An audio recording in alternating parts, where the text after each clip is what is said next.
Tá na cara, dá pra ver no seu olhar. Tô fazendo falta pra você. Quantas vezes nos deparamos com um ex-amor que sorri por fora, mas o olhar ainda nos procura? Nessa música, não é a falta do outro que fala, mas a certeza do desejo que ainda ecoa, mesmo negado. A personagem tenta acessar o outro por meio da suposição. Sei que você ainda tá afim. Na análise de hoje, nós vamos mergulhar nesse jogo entre a negação, o narcisismo ferido e o gozo em ser necessário.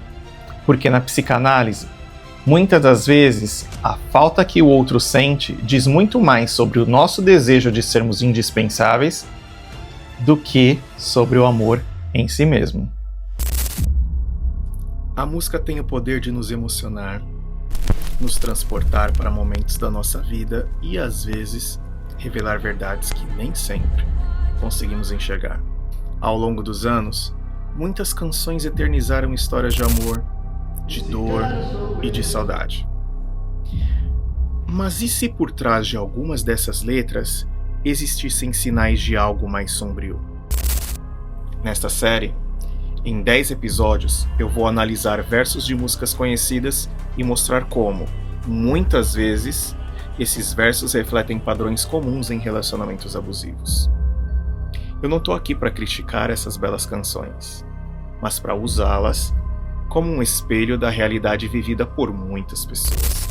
Com cada análise, eu quero te ajudar a identificar os sinais e a entender que o amor de verdade não machuca, não isola, não controla e nunca exige que você se apague para caber nele.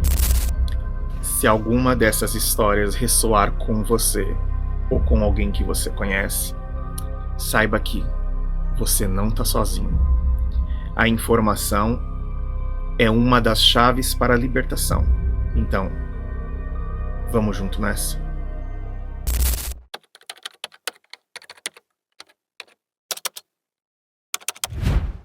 Seja bem-vindo a mais um episódio de A Canção e o Sintoma, onde a música popular encontra o inconsciente. Aqui, cada verso revela mais do que parece, porque no fundo, o que canta o coração é também o que silencia a alma.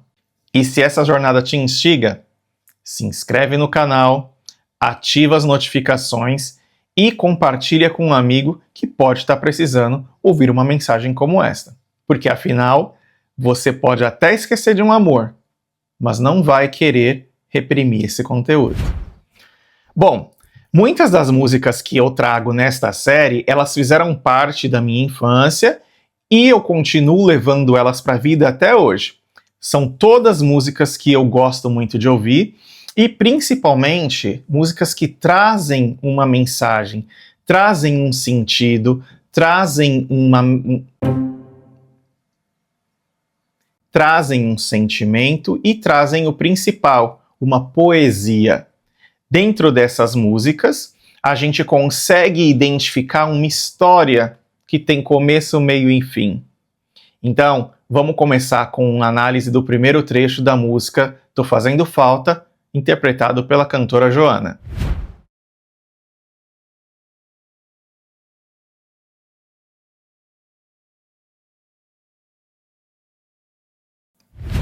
Ontem te encontrei. Você estava tão bonito.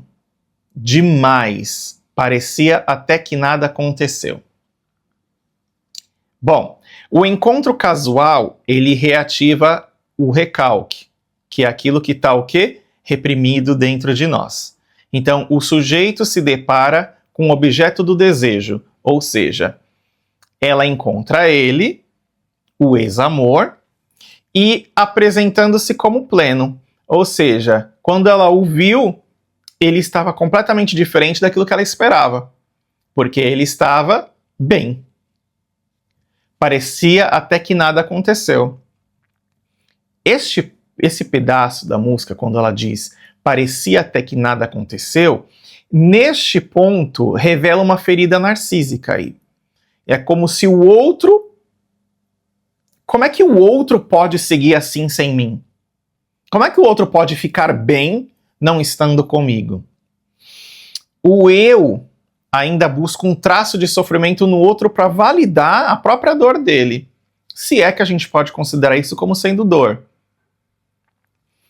Quando as pessoas terminam relações, algumas esperam que o outro sofra mais do que ela. E o sofrimento do outro consola ela. O que não é algo saudável. Porém, é muito rotineiro que isso acontece. Neste ponto, então, o que a gente pode entender é que o que ela esperava se encontrasse com ele, porque é o que tudo indica neste trecho, é um encontro ocasional, não é nada planejado. Ela esperava um dia encontrá-lo, mas não na situação que ele se apresentou naquele momento, que era bem demais, parecia até que nada aconteceu. É curioso isso, não é?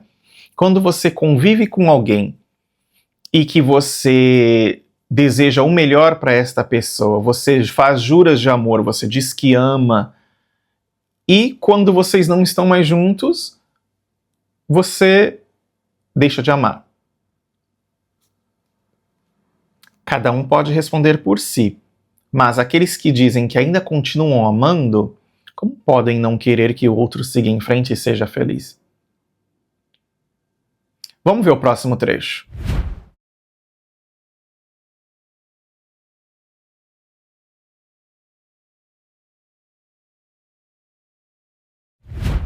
Jeito de quem está feliz, de quem está de bem com a vida. Sei lá, mas alguma coisa não me convenceu. Aqui já tem aí uma pontinha de desconfiança. Essa desconfiança, ela já surge como uma defesa. Então, ela projeta, né? Não aceita que o outro tenha superado. Eu não aceito. Então, por isso, eu nego a evidência de que o luto já está resolvido. É como se o seu inconsciente estivesse dizendo: não aceito que acabou. Porém, ao mesmo tempo que ele tenta se proteger daquela perca total. Então, no tipo, ele está bem, mas eu não posso reconhecer que ele está bem, porque se eu reconhecer que ele está bem, eu perdi tudo. Eu fui a derrota, eu fui o problema, eu fui o motivo do fracasso. É curioso como tem pessoas que não querem ver o outro melhor do que elas, principalmente quando acabam relações. Quando existem filhos, depois de casamentos que acabam, filhos que ficam envolvidos, o laço nunca mais termina. Ainda que você vá morar em outro estado, em outro país, mas sempre vai ter um filho que vai ligar os dois. Então, os dois vão ter uma conexão eterna, porque o filho vai ser ali o elo entre ambos. E o curioso disso é que, por conta dos filhos, muitas das vezes as pessoas não conseguem ir longe. Ficam nesta proximidade que vai ali trazendo notícias que causam conflitos, porque o outro não aceita, porque você não aceita, e aí você não quer que o outro siga a vida dele. Por quê? Porque como é que assim ele vai seguir feliz, o jeito dele de levar a vida dele, e eu não? Por que eu sou infeliz e ele é feliz? Eu não aceito isso. Vamos ver o que o próximo trecho nos traz.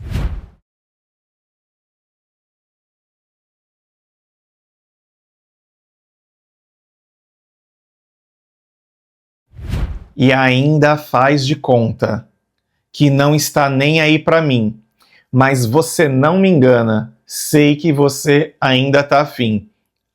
Olha só como é a suposição neste caso. A ilusão do domínio, ela aparece aí.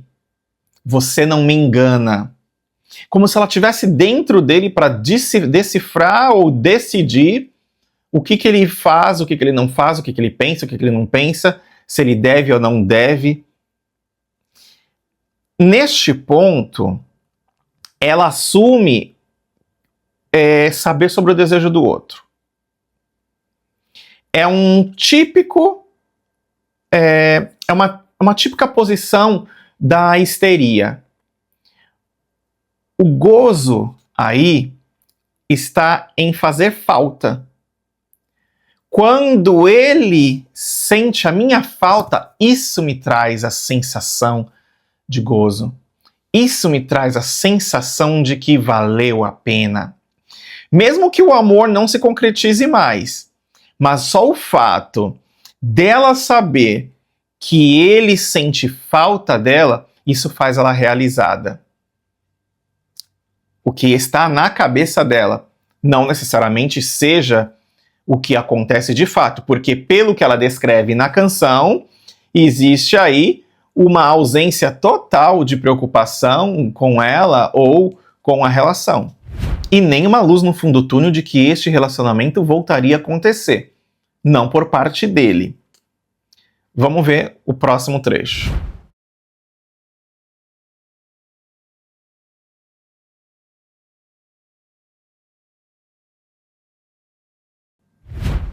Você pode ter um tempo para pensar e uma eternidade para se arrepender. Tá na cara, dá para ver no seu olhar. Tô fazendo falta para você. Esta passagem da música, ela expressa a fantasia de ser inesquecível. Eu sou inesquecível na sua vida. É como marcar o outro de forma assim definitiva. Eu passei na vida dele, ele nunca mais esquecerá. Aqui, ela atribui o arrependimento a ele. É como se ele estivesse arrependido, ele tivesse errado. Com isso, ela se alimenta desta sensação de, ele era o errado, eu estava no caminho certo. O que a gente costuma chamar na psicanálise de gozo, de satisfação. Por quê? Porque aqui ela exime ela da própria responsabilidade pelo fracasso desta relação, se é que a gente pode chamar de fracasso, mas uma relação que não deu certo. E o que satisfaz ela dentro deste processo de entendimento que a relação não deu certo é sabendo que dá para ver no seu olhar, tô fazendo falta para você. Aí, esse é uma demonstração do gozo do narcisismo vingado. Porque a dor do outro, ainda que ela seja imaginada na cabeça dela, se torna uma forma de prazer. Então, ali eu sinto prazer por quê? Porque ele sente a minha falta. Eu marquei a vida dele, eu passei pela vida dele. Ninguém mais neste universo vai fazer o que eu fiz, de marcar a vida para sempre. De que toda vez que ele for num parque, ele vai lembrar de nós.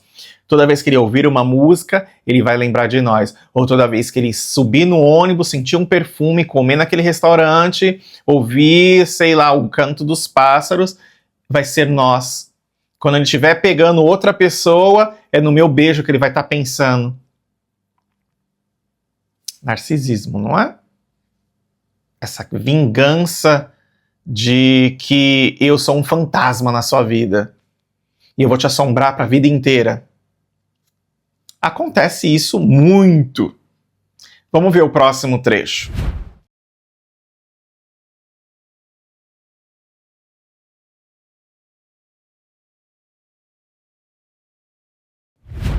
É loucura não ouvir o coração.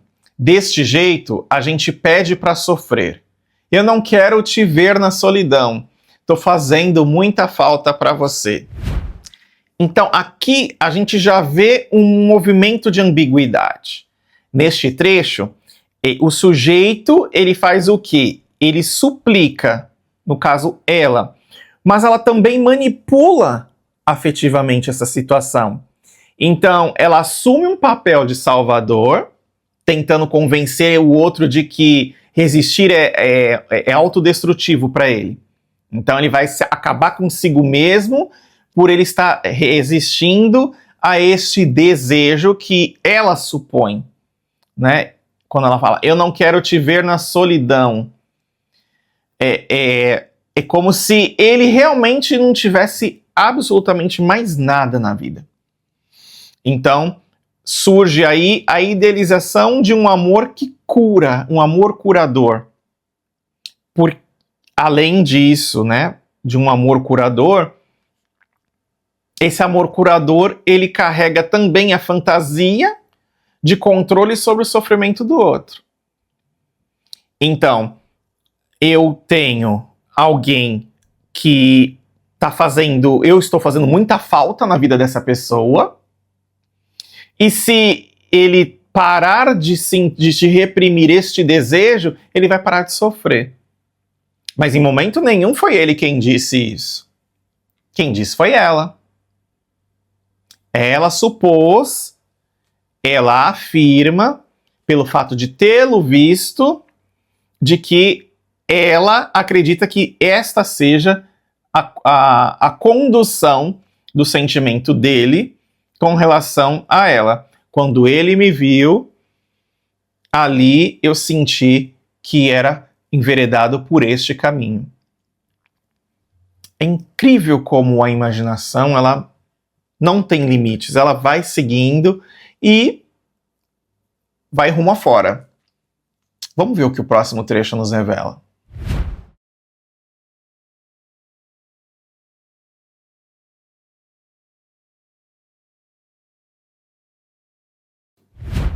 Tô fazendo falta. Tô fazendo falta. Falta para você. Aqui entra aquela repetição, quando ela afirma repetidamente de que ela faz falta na vida dele. A repetição, ela é sintomática. Então, ela é a tentativa de inscrever no outro um traço de presença irremovível. Ou seja, eu entrei para a vida dele e desde que eu passei pela vida dele, ele nunca mais conseguirá me apagar da história. Das lembranças, das memórias, enfim. Em todo o processo. É como um mantra. A repetição reafirma não só o desejo, mas aqui ela reafirma também a necessidade do eu ser lembrado. A falta dele, ou no caso, a falta dela, ela se torna fetiche narcísico. E o amor, neste caso, novamente, dá lugar para o gozo. Então, aí existe uma maneira de se sentir realizada nessa condução de eu faço falta, eu sou importante, ele sente a minha falta, ninguém conseguiu ainda preencher este buraco na vida dele, como se isso fosse verdade. Na cabeça dela, sim, não que na realidade isso de fato acontecesse. Tô fazendo falta para você não é uma música apenas relatando um desabafo de saudade. Ela é também uma declaração de poder. Quando esse sujeito, no caso ela, busca no olhar do outro a prova de que ainda habita sua memória, o seu desejo, a sua dor, é como se ela tornasse imortal dentro dela aquilo que ela projeta no outro, o que não necessariamente seja realidade. No plano inconsciente, essa música ela nos mostra que a ausência ela pode ser uma forma de presença. Então, o desejo de ser insubstituível, de ser um traço no outro, mesmo que seja de sofrimento. Mas eu sou insubstituível. Eu marquei presença, eu fiz história. E neste ponto, neste ponto específico, que o amor encontra o sintoma. Por quê? Quando a falta do outro se torna a medida do nosso próprio valor, o amor deixa de ser encontro. E aí ele vira um espelho. Então, tudo aquilo que eu estou ali falando sobre o outro, na verdade, eu estou falando sobre mim. Então, quando tudo aquilo que eu disse a respeito do que eu vi nele, tudo aquilo que eu vi nele, que eu relato na canção, na verdade, eu estava falando de mim. É tudo aquilo que está dentro do meu inconsciente. Para você que chegou até aqui, obrigado mais uma vez por fazer parte desta comunidade e parabéns pela escolha desse processo de evolução do eu consigo mesmo. Se você curtiu, dê o seu like, compartilha com quem você acredita que precisa, se inscreve no canal e ativa as notificações para receber as novidades dos novos vídeos que vão ser lançados em breve. Te vejo no próximo vídeo. Até lá! E nos próximos episódios, ela tá sempre lutando para ser vista. É a própria recusa de ver o outro. E um dos primeiros sintomas de uma relação desequilibrada. As decisões que nós tomamos vão refletir no nosso futuro. A falta de atenção, de diálogo e de escuta pode ser o começo do fim.